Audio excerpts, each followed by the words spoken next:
Podme, podcast recharge and relax. Sampai saat ini, blog masih menjadi salah satu platform yang banyak digemari oleh hampir semua kalangan. Mulai dari yang muda sampai yang tua. Dan ada satu fakta menarik lainnya nih. Ternyata, blog ini bisa jadi salah satu sumber penghasilan utama loh bagi moms dan Podme friends yang mau dapat penghasilan tapi bisa kerja di kapan aja dan di mana aja. Nah, penasaran gimana caranya? Bisa simak Momakes hari ini sampai selesai ya. Dengan saya Mom Tia, hari ini kita kedatangan salah satu sesepuh di dunia blogging. Waduh, sesepuh kayaknya tua banget ya. Kita nyebutnya sesepuh. Apa ya? Legend atau expert lah ya. Kita sambut Teh Ani Berta. Halo Teh Ani Berta. Thank you udah mau dateng nih ke Momakes. Sama-sama. Semoga gak bosen ya diundang sama Moma. Sama sekali tidak. With pleasure. Oke. Nah Teh Ani, untuk teman-teman yang belum kenal nih sama Teh Ani Berta. Teh Ani Berta ini merupakan salah satu blogger yang udah profesional banget lah. Udah puluhan tahun ya Teh. Udah lebih dari 1 dekade menggeluti dunia blogging ya. Oke, Teh Ani, sebelum kita mulai nih, boleh cerita dulu nggak sih sekarang kesibukannya seperti apa? Kesibukan saya seperti biasa, masih inline di dunia literasi ya, menulis. Jadi saya menjadi content writer untuk beberapa perusahaan. Jadi saya mengisi konten-konten web gitu ya, artikel-artikel atau misalnya ada hard news atau soft news ya, seperti itulah di blending. Terus saya juga masih aktif untuk mengelola komunitas. Jadi saya kan punya komunitas blogger ya. ISB ya kalau nggak salah. Betul, komunitas Indonesian Social Blogpreneur. Wah, emang nggak jauh-jauh dari dunia blog dan tulis menulis. Saya selalu menjalankan sesuatu yang semuanya inline gitu. Jadi biar saling menyambung, jadi semuanya itu bisa berbarengan gitu kan. Jadi semuanya bisa menambah value gitu ya, saling menambah value. Oke, berarti masih di dunia tulis menulis ya Teh? Betul, tidak jauh-jauh dari situ. Iya, Teh, boleh ceritain sedikit nggak sih tentang blogging ini? Emang kita langsung deh ke topik utama. Emang bener ya Teh, blogging itu bisa jadi salah satu sumber penghasilan utama? Aku kaget loh pas aku baca temanya. Emang bener ya? Salah satu yang awam nih di dunia blogging. Memang sih ya, yang awam pastinya emang bener ya, dari blog bisa ada penghasilan gitu ya. Memang dari mana celahnya, gimana kerjanya gitu kan ya.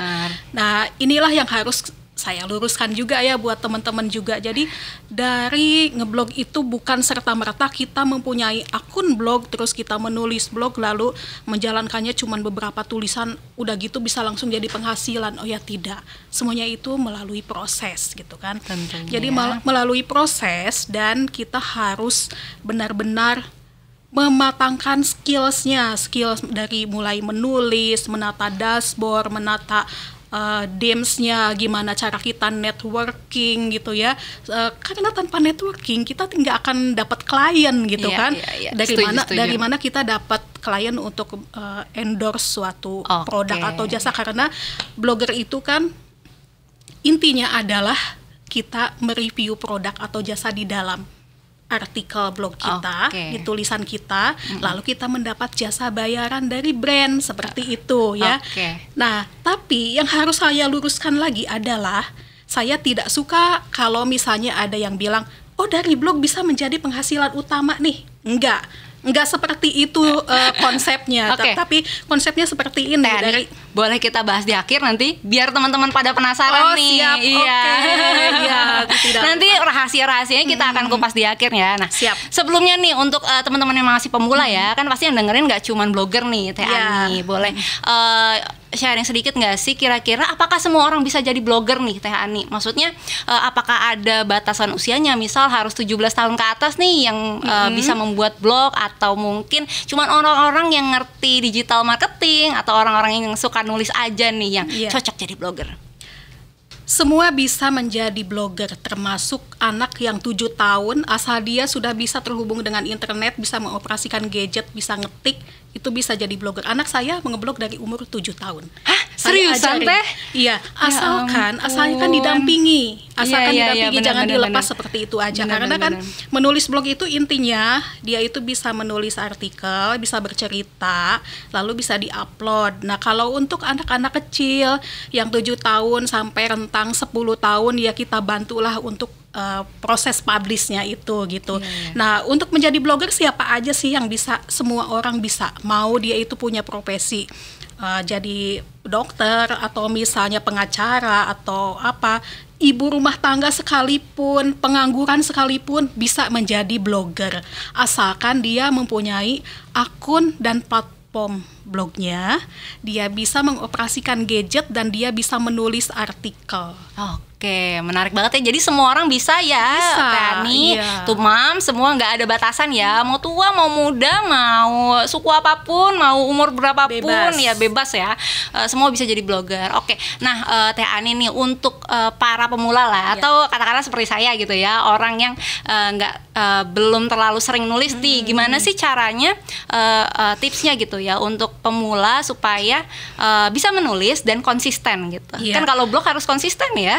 Harus dong, kalau nggak konsisten ya jangan ngaku-ngaku mau jadi blogger ya, karena harus ada menyandang suatu predikat itu harus ada tanggung jawab ya. Salah satu tanggung jawab itu adalah dengan konsisten update. Nah, kalau misalnya untuk pemula ingin konsisten menulis, jadi tidak usah langsung ngebayangin harus nulis sosial, politik, isu-isu yang berat-berat dulu.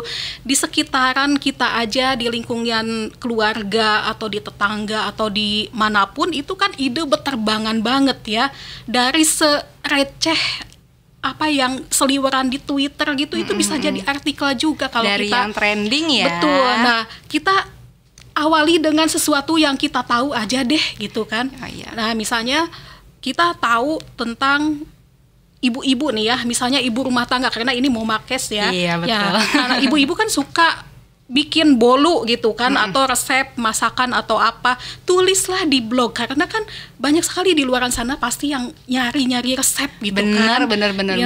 Dengan begitu kan dia selain bisa berkarya, bisa beraktualisasi, jadi dia juga bisa beramal karena ilmunya itu dapat bermanfaat untuk ibu-ibu di luaran sana yang membutuhkan resep itu. Salah satu amal jariyah ya berarti. Betul. Karena orang-orang juga merasa terbantu. Berarti kita nggak cuman purpose-nya di duit aja gitu, tapi bisa betul. dapat. Jadi pahala juga. Bener banget. Jadi mulainya bisa dari apapun yang Mom suka dan semua yang ada di sekitar Moms ya. Betul. Dan jangan lupa ikutin trending nih. Betul Oke, kalau untuk skill yang harus kita kuasain nih, ada nggak sih Teh Ani gitu? Banyak banget skills yang harus dikuasai. Kalau misalnya kita mau, ini udah menyangkut blogger profesional. Iya, untuk bisa jadi blogger profesional dong, yang bisa menghasilkan cuan dong. Kalau intinya blog itu kan personal ya sebenarnya. Sebenarnya sifatnya personal, bebas orang mau nulis apapun di situ asal tidak menyerempet sara. Ya, tapi kalau kan ada yang aku bikin blog ini cuma buat senang-senang aja, kapan-kapan aja aku update, suka-suka gue dong. Nah, banyak kan seperti itu. Kalau misalnya disentil, update dong gitu kan, oh lagi malas gini-gini, ya oke, itu satu pilihan. Tetapi kalau misalnya sudah memilih untuk dijadikan sebagai profesionalisme gitu ya dia harus ada effort. Ya, pertama adalah belajar gitu kan. Pasti belajar ya. secara teknis, misalnya mengelola dashboardnya. Jangan sampai meminta bantuan pihak IT atau teman yang ngerti IT aja, karena kalau password dia dihack gimana, kalau sewaktu-waktu dia ada masalah sama IT itu nggak bisa minta bantuan juga kan. Ya, nah itu harus pelan-pelan belajar gitu ya, gimana caranya menata dashboard, gimana caranya memasang plugin atau memasang widget dan lain sebagainya, itu harus gitu belajar. Nah yang kedua adalah belajar storytelling gitu ya, karena blogger itu intinya adalah sifatnya personal dan bersifat bercerita gitu ya dengan pembaca itu seperti ngobrol gitu. Jadi bukan nulis seperti media mainstream, seperti media Indonesia yang atau kaku apa. Banget ya. Justru blogger itu tugasnya adalah menyederhanakan tulisan-tulisan media yang misalnya pakai bahasa dewa atau misalnya pakai bahasa yang sulit dimengerti oleh awam. Nah, blogger lah yang bertugas untuk menyederhanakan isu-isu lebih itu. personal ya. Iya, lebih dimengerti oleh masyarakat. Jadi masyarakat itu kan membaca blog itu untuk refreshing sebenarnya ya. Untuk refreshing, bukan untuk baca koran atau misalnya baca seperti yang serius-serius banget enggak lah ya. Iya, seperti itu, bukan seperti itu. Jadi kalau misalnya tulisan blogger itu terlalu serius, terlalu kaku, ya apa bedanya dengan media mainstream? Jadi dalam unsur tulisan blogger itu harus ada unsur edukasinya juga, unsur hiburannya juga, dan unsur influencingnya juga gitu. Oke. Ada lagi nggak skill yang lain nih? Skill yang lain adalah networking. Oh iya, tadi disebut di awal. Tanpa networking, blogger itu tidak ada apa-apanya, tidak akan menghasilkan. Sepenting apa sih networking Penting itu? banget. Gimana coba kasih contoh, Teh? Contoh kecil ya. Iya. Kita sebelum acara ini ngapain? Ngobrol. Ya, itu adalah salah satu contoh yang bagus daripada sebelum acara ini masing-masing duduk di tempat yang berlainan di gadget aja gitu ya. Nah, jadi kita harus mulai belajar networking dimanapun juga. Jadi kalau ada majalah, ada handphone, udahlah itu taruh dulu, kita ngobrol aja dengan orang. Nah seperti tadi ada Dokter Yofi kan, tadi kata Mbak Zata, tuh kalau misalnya butuh untuk launching klinik, ayo kolaborasi sama blogger. Nah itulah salah satunya. Oke, hubungannya sama blogger apa nih Teh Ani? Hubungannya erat sekali, makanya blogger bisa mempromosikan suatu event, benar. mempromosikan acara launching supaya bisa lebih tersebar informasinya.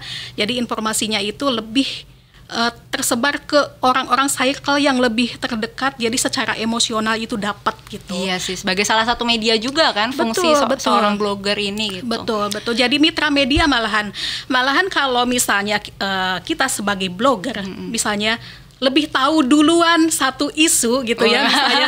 Nah, terus kita tuliskan nih di dalam blog, terus media, wah ada ini ya. Terus saya pernah tuh di DM ya dulu sama media, bener sama pokoknya salah satu media besar lah ya. Media besar lah gitu. Isunya apa nih? Waktu itu isunya tentang, ini udah lama sih, tentang ini kurikulum 2013 sama tentang pajak.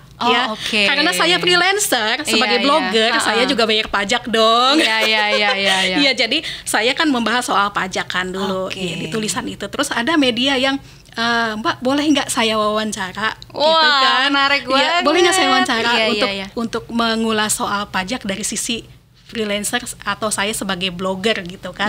Seperti itu. Jadi kita bisa bermitra dengan media juga gitu. Orang-orang juga jadi tahu skill kita ya. Maksudnya nggak cuma terbatas kita mempromosikan produk atau brand orang lain, tapi kita pun sekalian personal branding. Benar, penting banget. Iya, karena ketika personal branding udah naik, kita bisa value-nya juga naik ya. Betul, saya juga banyak belajar dari Mbak Zata juga ya, karena personal branding itu penting.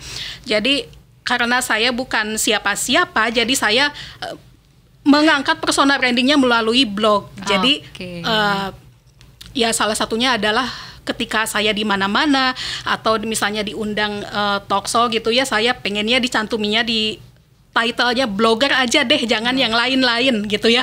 Walaupun saya punya pekerjaan-pekerjaan yang lainnya juga gitu. Oke, menarik banget. Dan aku juga sempat taunya Teh Ani, sempat nyimak juga di salah satu Zoominar-nya MoMA. Kalau blog ini jadi salah satu gerbang dari berbagai banyak kesempatannya Teh Ani ya. Boleh ceritain sedikit nggak sih untuk apa aja sih kesempatan yang bisa didapat? Nah, itulah yang membuat saya survive, karena saya kan aslinya ya jadi akunting 13 tahun ya dulu. Sebelum jadi blogger. Iya, sebelum jadi blogger. Ya, mbak kantoran lah ya. Jadi sampai 2013. Nah, 2013 sampai sekarang saya full time blogger. Orang lain juga biar enggak punya dugaan-dugaan. Ini dari mana sih kerjaannya, masa jadi blogger doang bisa nguliahin anak gitu kan, bisa apa gitu, bisa kemana-mana. Iya, bisa lunasin rumah juga. Nah kayak gitu, biar nggak disangka ngepet. Nih saya kasih bocorannya ya. Kenapa? Boleh. Dari blog ini saya berusaha untuk menggali lagi. Tidak ada sedikit pun waktu untuk saya untuk bisa bengong.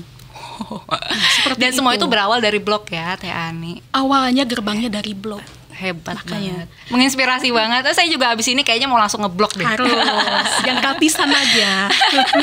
Oke, lanjut ya Tani. Kita langsung bahas masuk ke topik inti nih tadi tentang menjadikan blog sebagai salah satu sumber penghasilan utama. Nah, kayak gimana nih Teh Ani kalau misalnya ada moms dan Pod Me Friends di rumah yang pengen menjadikan blog ini sebagai salah satu penghasilan utama? Boleh banget, siapapun bisa menjadi blogger. Dadakan juga boleh ya, asal bisa mengejar untuk belajarnya gitu mau ya. Belajar terus Harus mau belajar terus, karena saya pun sampai sekarang pun masih belajar. Ya, tidak berhenti untuk belajar. Jadi untuk mom yang mau jadi blogger, silakan mulai detik ini aja, tinggal dituliskan aja kan sekarang. Mom pastikan beli paketan internet biar nggak mubazir gitu ya Mom ya. Lumayan gitu kan kalau dipakai untuk berkarya. Jadi diawali aja dengan menulis sesuatu yang kita kuasai, menulis sesuatu dengan apa yang kita tahu, menulis sesuatu dengan apa yang kita kerjakan pada saat ini. Jadi seperti tadi ya, sesederhana menuliskan resep, sesederhana menuliskan pola jahitan, atau misalnya Mom suka membaca novel, bisa nge-review novel atau di bikin blognya, tulisan sendiri juga suka bisa. Nonton film yang drakor sekarang kan, mama-mama pastikan drakor itu siapa sih yang nggak suka. Nah, itu bisa di-review di blog juga. Atau misalnya ada yang suka makan di restoran, bisa review restorannya juga gitu. Atau misalnya di rumah punya tips mengasuh anak yang punya kebutuhan khusus, nah itu bisa beramal juga untuk orang-orang di luar sana yang membutuhkan informasi seperti itu gitu. Oke, menarik banget. Kalau untuk sumber-sumber penghasilannya Teh Ani dari blog, sumber penghasilan tadi sudah saya sebutin ya. Endorsement. Iya, endorsement yang pertama, yang kedua jadi content writer di beberapa perusahaan. Pokoknya manfaatin skill yang ada ya. Terus saya jadi coach ya, untuk coach untuk banyak peluangnya. Saya juga ngisi pelatihan di corporate juga. Terus yang private juga ada ya, yang one on one juga ada. Pokoknya gali terus deh sampai itu ya. Itu yang lucunya seperti ini Mbak, dulu tuh saya nggak mengejawantahkan gitu ya. Nih saya bisa coach ini gini, tapi mereka yang minta gitu. Oke, gimana tuh? Karena melihat ternyata Teh Ani tuh punya capability gitu ya. Nah, itu jalannya dari mana? Karena ya itulah materinya Mbak Zata itu harus diterapkan ya, yang tentang personal branding. Kita tuh harus selalu narsis is emas gitu. Jadi harus selalu menayangkan portofolio di sosial media biar mereka tahu kerjaan kita apa. Jadi itu akan menjadi trust untuk mereka juga gitu. Oke, menarik banget. Terakhir nih Teh Ani, ada tips nggak untuk moms di rumah yang mau jadi profesional blogger? Tipsnya yang pertama, mulai detik ini juga silakan untuk membuat platform blog di gratisan aja dulu Mom ya. Banyak juga sih banyak yang gratisan, nggak harus langsung domain pribadi, nggak harus pakai hosting pribadi juga. Pakai yang gratisan dulu saja. Yang penting konsisten dulu aja menulis, mengisi konten-kontennya dulu aja. Betul. Gitu. Salah satu yang memulai itu adalah salah satu step yang paling berat ya. Benar. Katanya. Dan tentukan tujuan, karena kalau sekadar kepo ya, karena kebanyakan seperti itu Mbak Tia. Karena sekedar nulis tapi nggak ada tujuannya ya. Cuma tanya-tanya, Mbak gimana sih caranya? Gimana? Saya udah ngomong panjang lebar apa gimana gitu ya. Tapi cuma kayak gini ya. Oh, ini take time banget ya gini. Ya. No action ya. Iya, jadi kayak NATO gitu kan. No action, talk only gitu.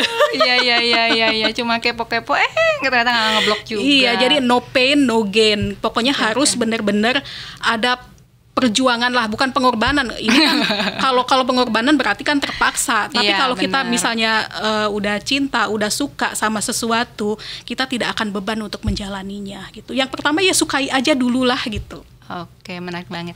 Oke, thank you banget Teh Ani untuk ngobrol-ngobrol santai tapi tetap edukatif hari ini. Jangan bosan-bosan, nanti mampir lagi ya ke Moma. Iya, insya Allah. Makasih banyak juga untuk moms dan Pod Me Friends yang udah ngikutin. Jangan lupa untuk simak episode Moma Kes lainnya hanya di podme.id. Sampai ketemu selanjutnya. Bye-bye. Moma Talk, obrolan santai dan edukatif.